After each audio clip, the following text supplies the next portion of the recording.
नमस्ते बच्चों। आज मैं तत्पुरुष समास प्रकरण लेकर के उपस्थित हूँ। इसमें हम लोग सबसे पहले तत्पुरुष समास का सामान्य परिचय प्राप्त करेंगे, उसके भेद प्रभेद को देखेंगे और फिर सिद्धांत कौमुदी के अनुसार द्वितीय तत्पुरुष समास को पढ़ेंगे। मैं doctor Satyendra Pandey, assistant professor Sanskrit विभाग, जगजीवन कॉलेज, वीर कुंवर सिंह विश्वविद्यालय, आरा। तो तत्पुरुष समास का जो सामान्य परिचय है वह ये है कि प्रायेण उत्तर पदार्थ प्रधानस तत्पुरुषः। कौमुदी इत्यादि में ये परिभाषा दी जाती है कि प्रायशः जिस समास के उत्तर पद की प्रधानता होगी, उत्तर पद का जो अर्थ है वो प्रधानीभूत होगा जब, तो वहाँ तत्पुरुष समास हुआ करता है। अब यहाँ पर ये ध्यान रखना चाहिए कि प्रायेण ये शब्द लगा है, प्रायशः ज़्यादातर होता है, कभी कभी एक दो विशेष परिस्थिति में एक दो जगहों पर उत्तर पदार्थ की प्रधानता न होकर अन्य पदार्थ की भी प्रधानता हो जाती है, जहाँ तद्धितार्थ विषय होते हैं। तो प्रायेण उत्तर पदार्थ प्रधान, प्रायशः उत्तर पदार्थ की जहाँ प्रधानता होगी वो तत्पुरुष समास होगा। तो जैसे में हम तत्पुरुष का जो ये नामकरण है तत्पुरुष, इसी को उदाहरण के रूप में ले लेते हैं। तत्पुरुषः का हम सातों विभक्तियों में विग्रह कर सकते हैं। जैसे जब प्रथमा विभक्ति में विग्रह करेंगे तो स चासु पुरुषः तत्पुरुषः, तम पुरुषः द्वितीया विभक्ति में, तेन पुरुषः तृतीया में, तस्मै पुरुषः चतुर्थी में, तस्मात् पुरुषः पंचमी में, तस्य पुरुषः षष्ठी में, तस्मिन् पुरुषः सप्तमी में। तो इन सातों विभक्तियों में हम तत्पुरुषः ये तत्पुरुष समास करके ये तत्पुरुषः पद बना सकते हैं। और आप देखेंगे कि इन सभी सातों विभक्तियों के जो हमने विग्रह किए, इन सभी विग्रहों में उत्तर पद की ही प्रधानता है, पुरुष पद की ही प्रधानता है। इसलिए ये सभी सातों विभक्तियों से युक्त जो प्रकृति है उसका समर्थ सुबंत जो पुरुष है उसके साथ समास हुआ है और उसमें पुरुष पद की ही प्रधानता होती है। जैसे अगर कोई कहेगा तत्पुरुषम आनय, हम यहाँ षष्ठी समास का प्रयोग कर देते हैं, तस्य पुरुषः तत्पुरुषः, उस पुरुष को ले आइए। तो यहाँ पर तत्पदेन अगर हम राजा को ग्रहण कर लें, राजा का पुरुष है तो तत्पुरुषम आनय, तो पुरुष का ही आनयन होगा, तत् से संबोध्य जो होगा उसका आनयन नहीं होता है। इसलिए उत्तर पदार्थ की प्रधानता यहाँ पर स्पष्टतया प्रतीत होती है कि जब हम तत्पुरुषम आनय कहते हैं तो पुरुष पद ही आता है, तत् नहीं आता है। और दूसरा ये है तत्पुरुष समास किसे कहेंगे? तो तत्पुरुषः ये अधिकार सूत्र है 2:1:22 का, और इसके अधिकार में जितने सूत्र आएंगे उनसे होने वाले जो समास होंगे वे सब तत्पुरुष समास कहलाएंगे। ये भी एक परिभाषा देने की एक सामान्य प्रक्रिया है कि तत्पुरुषः ये अधिकार सूत्र है, इसका अधिकार कहाँ तक जाएगा तो बहुव्रीहे, बहुव्रीहि एक सूत्र आएगा अधिकार सूत्र बहुव्रीहि समास का, उसके पहले पहले तक जितने भी सूत्र आएंगे वे सभी इस अधिकार सूत्र के अंतर्गत आएंगे। इसलिए उन सूत्रों से होने वाला जो समास होगा उसको हम तत्पुरुष समास कहेंगे। अब तत्पुरुष समास के कितने भेद होते हैं इसको हम देखते हैं। तो देखिए, तत्पुरुष समास के मुख्य रूप से हम 3 भेद कर सकते हैं। 2 तो बड़े प्रसिद्ध हैं, जैसे व्यधिकरण तत्पुरुष और दूसरा है समानाधिकरण तत्पुरुष, और इन दोनों के जो अतिरिक्त होगा वो अन्य तत्पुरुष में मैंने रखा है। व्यधिकरण क्या है, समानाधिकरण क्या है? तो पहले हम समानाधिकरण को समझ लें। अधिकरण कहते हैं आश्रय को, आधार को। समान हो आश्रय जिसका उसको कहेंगे समानाधिकरण। और व्यधिकरण किसे कहेंगे? व्यधिकरण कहते हैं भिन्न हो आश्रय जिसका, भिन्न हो आश्रय जिसका वो होगा व्यधिकरण, और समान है आश्रय आधार जिसका वो है समानाधिकरण। तो आश्रय सबसे क्या लेंगे, क्या आधार समान होना चाहिए? तो वहाँ विचार किया गया है कि विभक्ति ही आश्रय है, अर्थात समास में आने वाले जो 2 पद हैं यदि उन दोनों पदों में समान विभक्ति रहेगी तो वो समानाधिकरण कहलाएंगे, और दोनों पदों में भिन्न भिन्न विभक्तियाँ आएंगी तो वो व्यधिकरण कहलाएंगे। तो समानाधिकरण का उदाहरण आप प्रथमा विभक्ति से जो मैंने विग्रह दिखलाया है, स चासौ पुरुषः, ये समानाधिकरण के अंतर्गत आ जाएगा, क्योंकि सह भी प्रथमा विभक्ति में है और पुरुषः भी प्रथमा विभक्ति में है, तो यह समानाधिकरण का विग्रह हुआ। और भी समानाधिकरण के विग्रह होते हैं, जैसे विशेष विशेषण का जहाँ समास होता है, कर्मधारय समास जहाँ पर होता है, नीलम च तत् उत्पलम च, तो नील ये भी प्रथमा विभक्ति में है और उत्पल भी प्रथमा विभक्ति में है, एक वचन में है दोनों। इसलिए जब दोनों पद एक ही वचन विभक्ति में हो, एक ही विभक्ति में हो, तो वो समानाधिकरण कहलाएंगे, और समाना उनके बीच होने वाला जो समास होगा वो समानाधिकरण समास कहलाता है। और चूँकि यहाँ तत्पुरुष की बात की जा रही है तो वो समानाधिकरण तत्पुरुष कहलाएगा। उसी तरह से जब दोनों भिन्न भिन्न विभक्तियों में होंगे तो वो व्यधिकरण तत्पुरुष होगा। जैसे हमने जो तत्पुरुषः का उदाहरण दिया उसमें प्रथमा विभक्ति वाला जो विग्रह उसको छोड़कर शेष जो विग्रह हुए, तम पुरुषः, तेन पुरुषः, तस्मै पुरुषः, तस्मात् पुरुषः, तस्य पुरुषः, तस्मिन् पुरुषः, ये सभी व्यधिकरण तत्पुरुष के भेद कहलाएंगे। और तीसरा है अन्य तत्पुरुषः। इसमें थोड़ी भिन्न प्रकार की व्यवस्था होती है। उसमें उत्तर पद में तो विभक्ति होती है, पूर्व पद में विभक्ति का प्रयोग नहीं होता है। वो हम जब आगे पढ़ेंगे तो उस पर चर्चा करेंगे। सबसे पहले हम व्यधिकरण तत्पुरुष को देखते हैं, जिसमें दोनों पदों में विभक्तियां भिन्न भिन्न होती हैं। तो ये है व्यधिकरण तत्पुरुष के 6 भेद हो जाते हैं।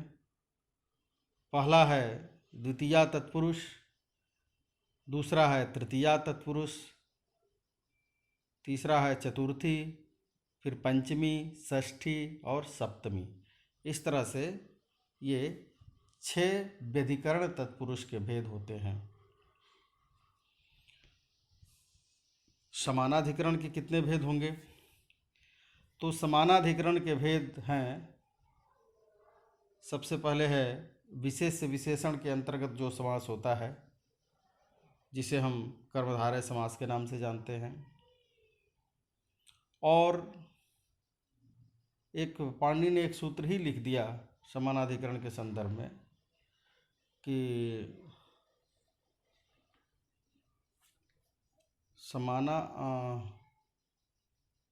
क्या सूत्र है वो? अच्छा, आगे चलते हैं। द्विगु तत्पुरुष, द्विगु तत्पुरुष भी समानाधिकरण तत्पुरुष होता है, क्योंकि इसमें संख्यावाचक पदों का पहले प्रयोग होता है।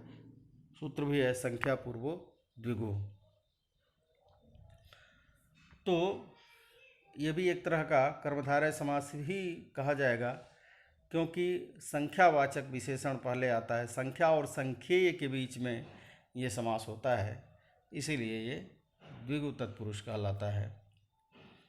फिर तीसरा समास है तद्धितार्थ विषयक तत्पुरुष, अर्थात जहाँ पर तद्धित प्रत्यय होने वाला हो तो उनके पहले जो उन पदों में समास होगा, 2 पदों में, वो तद्धितार्थ विषयक तत्पुरुष कहलाएगा। उदाहरण पौरशालः इत्यादि बनता है, पूर्वस्याम शालायाम भवः। तो यहाँ पर भी पूर्वस्याम शालायाम दोनों में सप्तम्यंत विभक्ति का प्रयोग होने से ये समानाधिकरण है, लेकिन ये तद्धितार्थ विषयक हो जाता है, इसलिए उसको मैंने अलग रखा है, तद्धितार्थ विषयक तत्पुरुष। और उत्तर पद तत्पुरुष एक ऐसा भी तत्पुरुष हो जाए जिसमें 2 पदों के अलावा एक तीसरा पद भी है। 3 पदों का जब समास होता है तो वो उत्तर पद तत्पुरुष कहलाता है। फिर है समाहार तत्पुरुष। समाहार अर्थ में होता है, जैसे पंचानाम राज्ञाम समाहारः, पंचराजम इत्यादि प्रयोग बनता है समाहार में। उसके बाद रूपक तत्पुरुष होता है, यहाँ रूपक अलंकार का प्रयोग किया जाता है।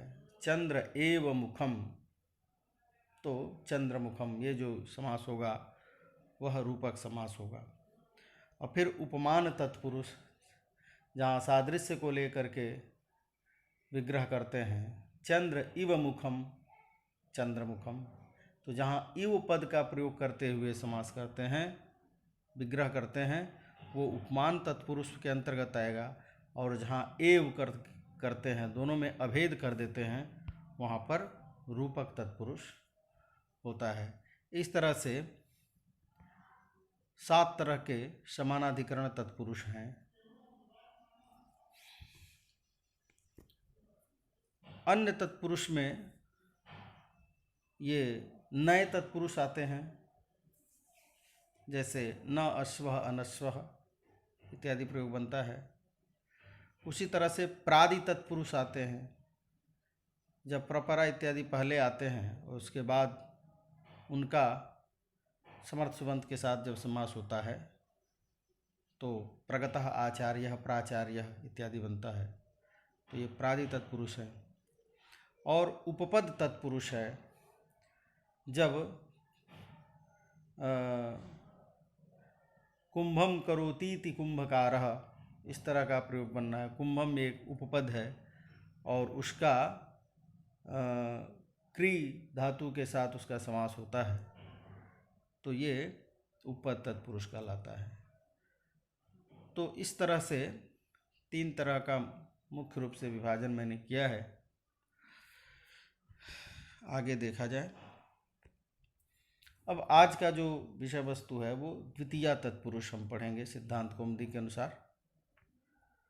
तो द्वितीया तत्पुरुष सबसे पहला सूत्र आता है, वो है तत्पुरुषः। यह अधिकार सूत्र है। जैसा मैंने पहले सामान्य परिचय में मैंने बताया था कि ये अधिकार सूत्र है और ये बहुब्रीही जो सूत्र आएगा अधिकार सूत्र, उसके पहले पहले तक इसका अधिकार जाएगा और इसके अंतर्गत जो भी सूत्र आएंगे वे उनसे होने वाला समास को हम तत्पुरुष समास कहेंगे। दूसरा सूत्र आता है द्विगुश्च। कहते हैं द्विगुरपि तत्पुरुष संज्ञा स्यात्। द्विगु की भी तत्पुरुष संज्ञा होती है, अर्थात जहाँ द्विगु समास होगा वो भी तत्पुरुष संज्ञक कहलाएगा। अब इस पर कहते हैं कि इदम सूत्रम त्यक्तुम शक्यम। इस सूत्र की बहुत ज़रूरत नहीं है, इसको छोड़ा जा सकता था। क्यों? क्योंकि एक सूत्र आता है आगे, संख्या पूर्वो द्विगुश्चेति। संख्या पूर्वो द्विगु ऐसा करके एक सूत्र आता है। तो अगर हम द्विगुश च में जो च है उसको वहाँ संख्या पूर्वो द्विगु जो सूत्र आता है उसमें च अगर ग्रहण कर देते तो वो इसका इस द्विगुश च को रखने की ज़रूरत नहीं होती। संख्या पूर्वो द्विगुश च से संख्या पूर्व में हो तो द्विगु समास होता है और वह तत्पुरुष समास हो जाता है, ऐसा अर्थ आ जाता। द्विगुश च अलग से रखने की ज़रूरत नहीं थी। वही कहते हैं संख्या पूर्वो द्विगुश्चेति पठित्वा चकार बलेन संज्ञाद्वय समावेशस्य सुवचत्वात्। अर्थात दोनों संज्ञाएं आराम से हो जाती, कोई दिक्कत नहीं होता। फिर क्यों द्विगुश्च ये सूत्र पढ़ा गया? तो कहते हैं समासांतः प्रयोजनम। ये द्विगुश्च जो सूत्र अलग से हमने रखा है इसका प्रयोजन है समासांत प्रत्यय करना। समास के अंतिम अवयव के रूप में प्रत्यय टच इत्यादि जैसे अव्ययी भाव में हम लोग पढ़े थे उस तरह के प्रत्यय हो जाते हैं, तो वो प्रत्यय का विधान करना, वो प्रत्यय हो जाए, इसलिए हमने द्विगुश्च इस सूत्र को अलग से रखा। और प्रयोग बनाते हैं, दिखलाते हैं इसका पंचराजम। अब पंचराजम प्रयोग है, इसका विग्रह करते हैं पंचानाम राज्ञाम समाहारः। तो समाहार अर्थ में ये समास होगा। तद्धितार्थोत्तर पद समाहारे च, इस सूत्र का अर्थ समाहार अर्थ में तत्पुरुष समास करता है। तो पंचानाम राज्ञाम, पंचन आम राजन आम, ऐसा अलौकिक विग्रह करते हैं। और तद्धितार्थोत्तर पद समाहारे च सूत्र से समास हो जाता है। समास के बाद प्रातिपदिक संज्ञा होगी, विभक्ति का लोप हो जाएगा, बनेगा पंचन और राजन। उसके बाद पंचन में अंतर्वर्तनी विभक्ति मान करके और उसका न का लोप कर देते हैं, पंचराजन बनता है। अब पंचराजन शब्द है, पंचराजन शब्द से राजा हस सखिभ्यश्टच, इस सूत्र से टच प्रत्यय होता है और टच में अ च की संज्ञा अ ही ट च की संज्ञा अ बचता है और वह संज्ञा होकर टी का लोप हो जाता है। राजन में अन का लोप हो जाता है, पंचराज ऐसा हो जाता है। उसके बाद प्रातिपदिक संज्ञा करके सु लाते हैं और सु को अम कर देते हैं, पंचराजम। पंचराजा, पंचराजो, पंचराजा, ऐसे प्रयोग बन सकता है। चूँकि ये अव्यय तो है, अव्ययी भाव समास तो है नहीं कि पंच एक ही विभक्ति रहेगी, अव्यय नहीं है। तो यहाँ पर कहते हैं कि यहाँ पर ये द्विगुश्च सूत्र से द्विगु समास हुआ और इसे टच होने के लिए हमने ये द्विगुश्च सूत्र को अलग रखा था। तो पंचराजम ये प्रयोग बनता है। अब कहते हैं द्वितीया स्त्रितातीत पतित गतात्यस्त प्राप्तापन्नैः, प छूट गया है यहाँ पर, प्राप्तापन्नैः, आपन्नैः ऐसा होना चाहिए था। कहते हैं कि द्वितीया, तो द्वितीया चूँकि प्रत्यय विभक्ति है, प्रत्यय का बोध कराने वाली, तो प्रत्यय ग्रहणे तदंत ग्रहणम से द्वितीयांत अर्थ आ जाता है। तो द्वितीयांत का श्रित आदि प्राकृतिक सुबंत के साथ, अब श्रित है, अतीत है, पतित है, गत है, अत्यस्त है, प्राप्त है और आपन्न है, इन शब्दों के साथ, इन प्राकृतिक सुबंतों के साथ विकल्प से समास होगा और वह तत्पुरुष समास कहलाएगा। प्रयोग बनाते हैं, कृष्णम श्रितः कृष्णश्रितः, ये लौकिक विग्रह हुआ। अलौकिक विग्रह करते हैं कृष्ण अम और श्रित सु। अब यहाँ पर दोनों में भिन्न भिन्न विभक्तियाँ हैं, इसलिए ये व्यधिकरण तत्पुरुष कहलाएगा। कृष्ण अम श्रित सु, इस सूत्र से समास हुआ। समास के बाद प्रातिपदिक संज्ञा विभक्ति का लोप, कृष्ण श्रित बन गया और कृष्ण श्रित एक पद बन गया। एक पद मान करके फिर से प्रातिपदिक संज्ञा सु लाएंगे और सु का रुत्व विसर्ग हो जाएगा कृष्णश्रितः। तो कृष्णश्रितः का अर्थ है कृष्ण की शरण में जाना, कृष्ण का आश्रय ग्रहण करना, कृष्णश्रितः। उसी तरह से दुखम अतीतो दुखातीत, तीतः, दुखम अतीतः, दुख को जिसने पार कर लिया है उसको कहेंगे दुखातीतः। तीतः में विसर्ग होना चाहिए, दुखातीतः। अब दुख अम और अतीत सु, ऐसा समास करेंगे, ऐसा अलौकिक विग्रह करेंगे। द्वितीया श्रितातीत, इस सूत्र से समास। समास के बाद प्रातिपदिक संज्ञा विभक्ति का लोप, दुख अतीत बना, दोनों में दीर्घ संधि हो जाएगी तो दुखातीत बन गया और फिर से एक पद बनाने के लिए प्रातिपदिक संज्ञा करके सु लाएंगे, रुत्व विसर्ग कर देंगे, दुखातीतः। उसके बाद एक वार्तिक पढ़ते हैं। उसी तरह से पतित, गत, अत्यस्त, प्राप्त, आपन्न इत्यादि शब्दों के साथ भी समास हो जाता है। उसके बाद कहते हैं गम्यादीनाम उपसंख्यानम। गम्यादीनाम अर्थात गमी आदि, गमी आदि जो शब्द हैं उनका भी, उन शब्दों का भी द्वितीयांत के साथ समास होता है। गमी इत्यादि जो, गमी जो शब्द हैं, गमी आदि, उनका भी द्वितीयांत के साथ, द्वितीय विभक्ति वाले शब्दों के साथ समास होता है, या कहना चाहिए ये वार्तिक है गम्यादीनाम उपसंख्यानम। तो प्रयोग क्या बनता है, ग्रामम गमी, ग्रामगमी, ग्रामम गमी अर्थात गांव जाने वाला, ये भविष्य अर्थ में औणादिक प्रत्यय होता है गमी। तो गांव जाने वाला जो होगा उसको बोलेंगे ग्राम गमी। तो ग्राम अम और गमी, ग्राम अम गमी। तो यहाँ पर गमी सु कर सकते हैं, ग्राम अम गमी, गम्यो गम्य ऐसे कर सकते हैं। तो ग्राम अम गमी सु समास, गम्यादीनाम उपसंख्यानम से। समास के बाद प्रातिपदिक संज्ञा विभक्ति का लोप हो जाएगा, ग्राम गमी बना और प्रातिपदिक संज्ञा करके सु लाएंगे, रुत्व विसर्ग ग्राम गमी। या अगर इस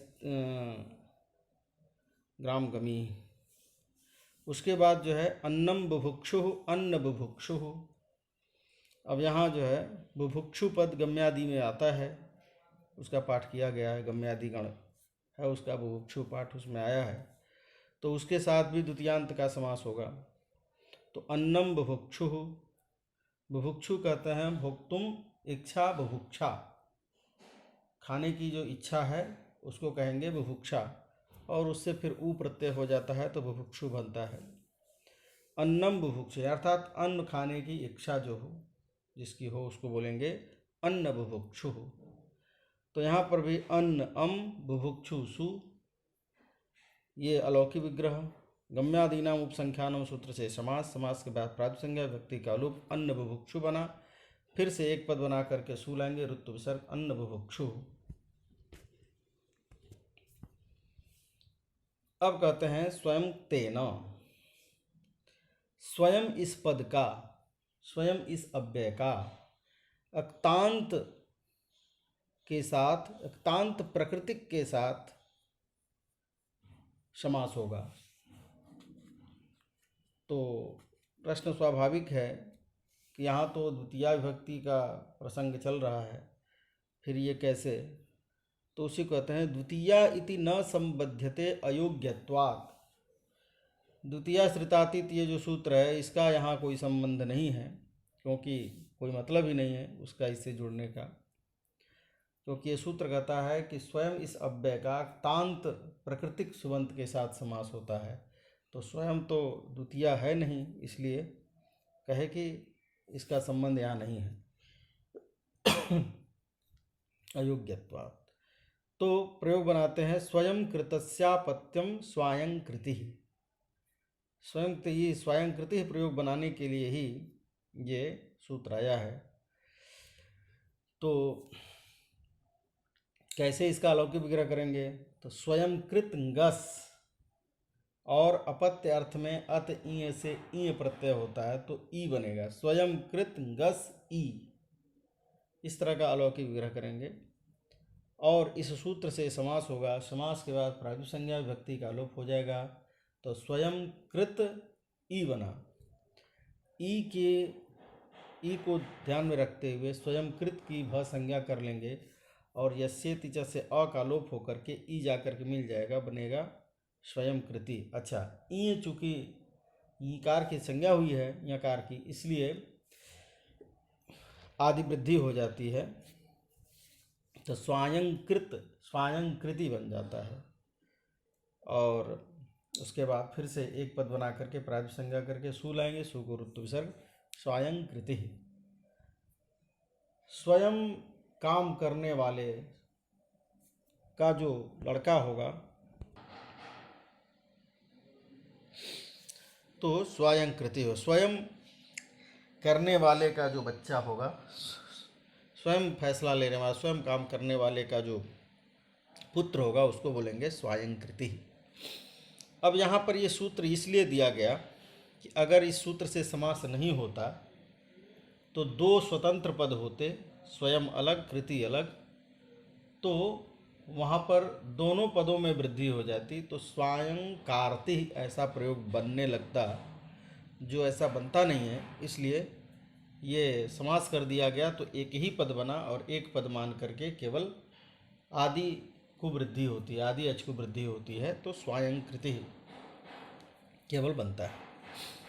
अब अगला सूत्र है खट्वाक्षेपे। क्षेपे कहते हैं निंदा अर्थ को। निंदा अर्थ में यदि खट्वा शब्द का व्यवहार आएगा तो वहाँ पर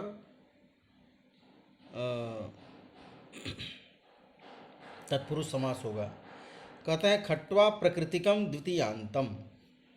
खट्वा है प्रकृति जिसकी ऐसे द्वितीयांत पद जो होगा उसका अक्तांत प्राकृतिक सुबंत के साथ, अक्त है अंत में ऐसी जो प्रकृति,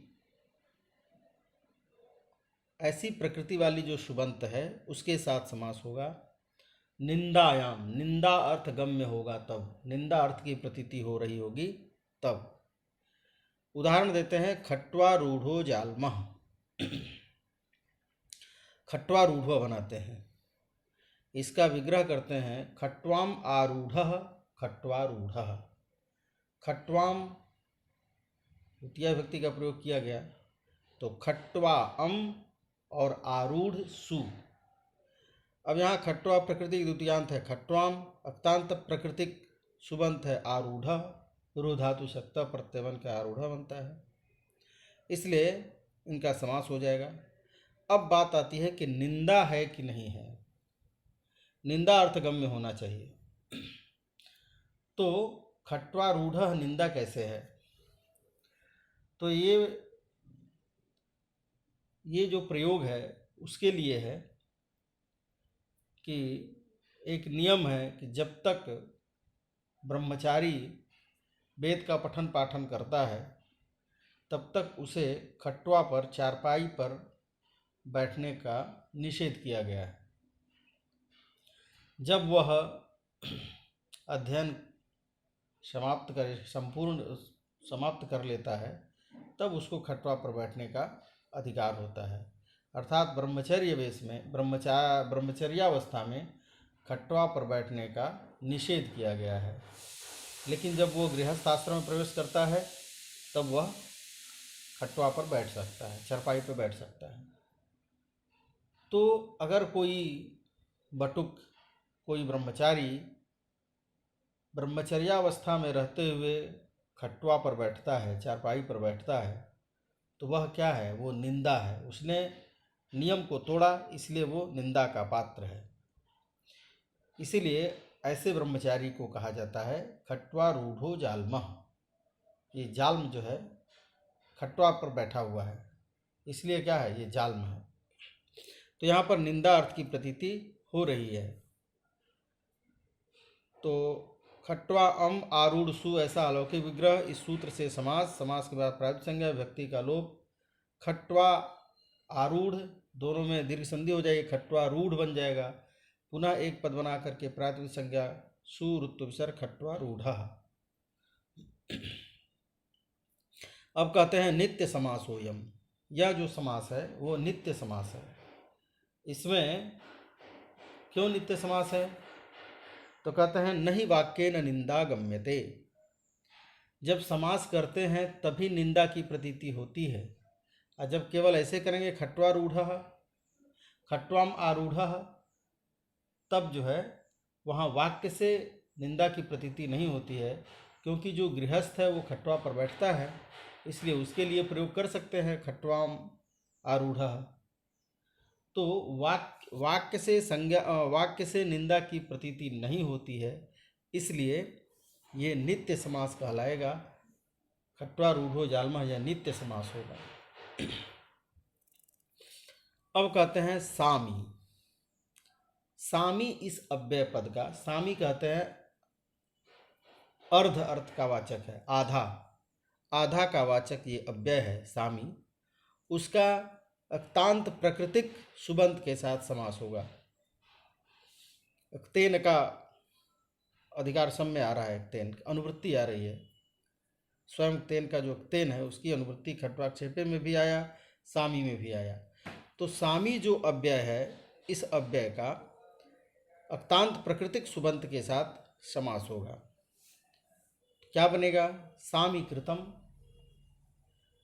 तो यहाँ पर जो है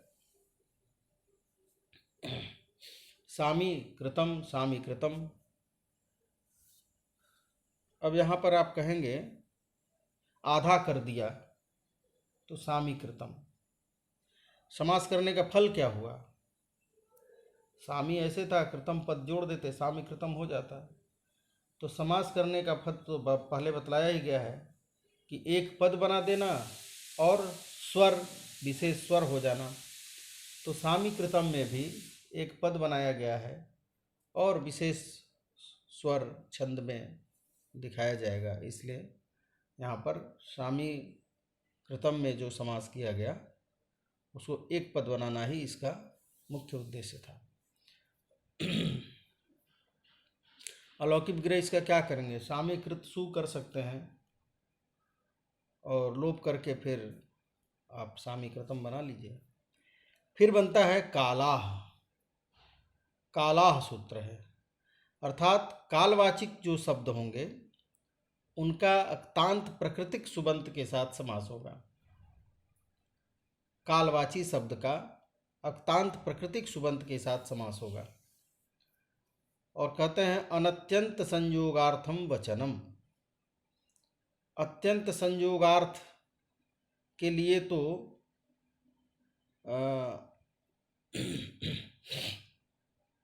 एक सूत्र आएगा अभी, उससे समास हो जाता, तो फिर ये काला क्यों रखा गया?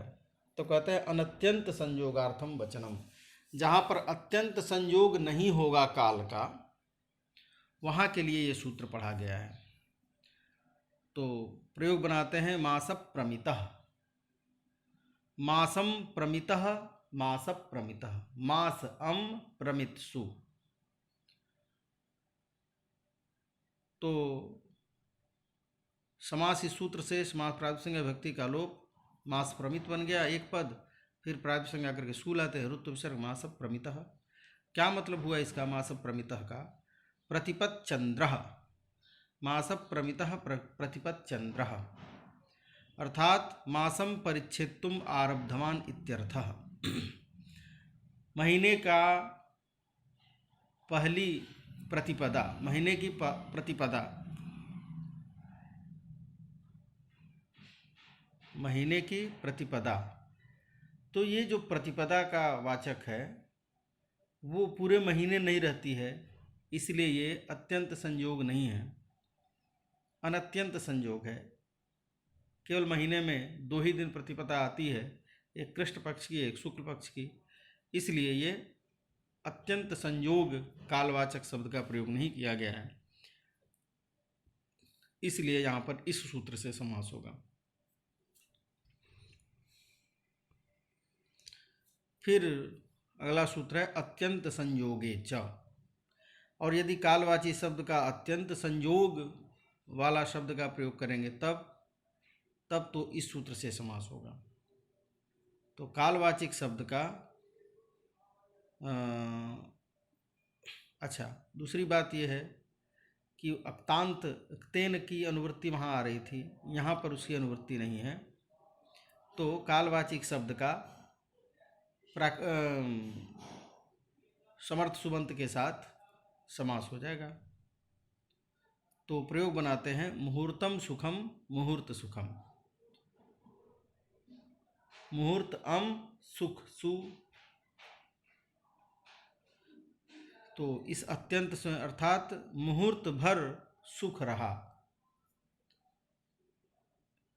मुहूर्त भर सुख रहा, तो पूरा मुहूर्त सुख है, इसलिए यहाँ पर अत्यंत संयोग है, इसलिए अत्यंत संयोगे च इस सूत्र से समास होता है। प्रातिपदिक विभक्ति का लोप हो जाता है, मुहूर्त सुख बना, उसके बाद फिर से एक पद बना करके प्रातिपदिक सु लाएंगे और सु को अम कर देते हैं, तो मुहूर्त सुखम।